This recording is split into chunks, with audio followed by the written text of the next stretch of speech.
Hi guys, so in today's video I want to talk about this story because when I first saw it in Jamaican news articles, the individual face was blurred. Why, I don't know, but since I don't live in Jamaica and I have my First Amendment right in the United States and I can make this content without blurring their face, let's get into this story. A recent nationwide roundup of 275 non-citizens convicted of sex offenses netted at least 2 in New England.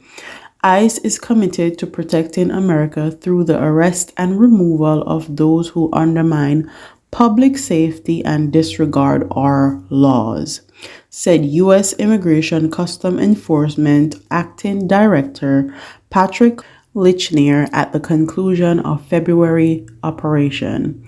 Thanks to the around-the-clock efforts of our officers, our communities are safe from 275 individuals who have demonstrated their willingness to commit sex crime against innocent people, including children, he continued. This week, the ERO Boston confirmed the arrest within their jurisdiction of 2 Jamaican nationals convicted of sex crimes against children.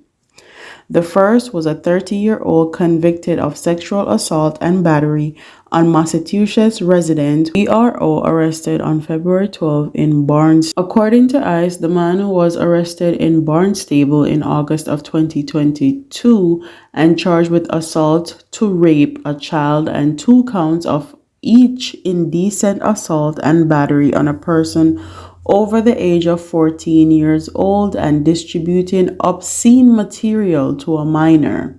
He pleaded guilty to 2 counts of indecent assault and battery at the Barnstable District Court in November of 2023, for which he was sentenced to 3 years of supervised probation. ICE says the man entered the U.S. in May of 2017 in Charlotte, NC, North Carolina, on a non-immigrant visa that permitted him to remain in the United States until April 11th of 2018, but he failed to leave by the expiration date.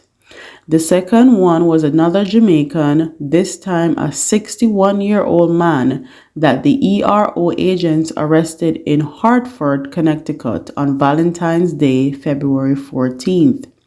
According to the agency, he was convicted in Hartford Judicial District Court of sexual assault of a minor child in May of 2018, for which he was sentenced to 20 years in prison. ICE says the agency lodged an immigration detainer against him, but the Connecticut Department of Correction released him after only 7 years of his sentence without notifying ICE. The man entered the U.S. legally as a non-immigrant in 1987 and has stayed illegal ever since the expiration date of his visa, according to ICE. This unlawfully presented Jamaican national present a threat to the children of our New England communities, said Todd Loynes, the field officer director for the ERO Boston. Any unlawfully present sex offenders constitute a significant threat to public safety. ERO Boston will continue to prioritize the safety of our residents by removing such predators from our New England neighborhoods. So as a Jamaican, this is why we heavily advocate for a system to be put in place so sex offenders like these that come from different country, whether that be the US, Canada, England, any other country that goes back to Jamaica, people know that they're sexual offenders, people know their face, and they're not allowed to be around kids or anything like that in Jamaica, because we have a problem with people like this going back to Jamaica and continuing and doing the same thing in Jamaica. So here are my talking points, and the first one is the protection of children. The primary concern when addressing child sexual offenders is the protection of children. Their safety, well-being must be the top priority of society, law enforcement, and policymakers. My second topic is prevalence and impact. highlight the prevalence and devastating impact of child sexual abuse statistics can help underscore the seriousness of the issue, emphasizing that child sexual abuse is unfortunately widespread and can have long-lasting psychological, emotional, and physical effects on victims.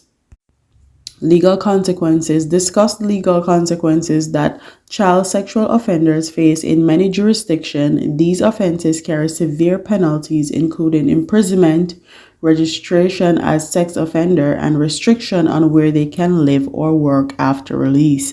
And this is a big thing, and this is something that Jamaica need to implement. Law enforcement efforts highlight the efforts of law enforcement agency in investigating and prosecuting child sexual offenders. Collaborating with local, state, and federal agency is crucial in apprehending perpetrators and bringing them to justice. 6 is support victims. Stress the need for robust support services for victims of child sexual abuse. This includes counseling, therapy, medical care, and legal advocacy to help survivors heal and rebuild their lives, and Jamaica is in need of support. Community awareness and involvement. Encourage community involvement in addressing child abuse. This includes supporting organizations and initiatives focused on child protection, advocating for policy that prioritize child safety and foster a culture where abuse is not tolerated and victims are supported. And in our community, especially in Jamaica, it's kind of like a taboo. A lot of people go through sexual abuse as a child and they don't speak on it because of the shame that comes with it, and also they don't have support.